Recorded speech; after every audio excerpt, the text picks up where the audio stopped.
How to transplant the original battery flex cable to a new battery cell. Remove the tape from the top of the original battery.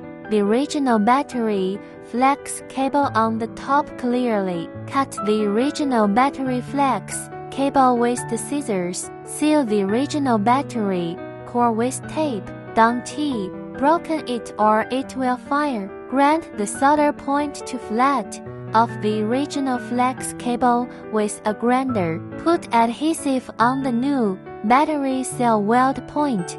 Then stick the original flex cable on to prevent move.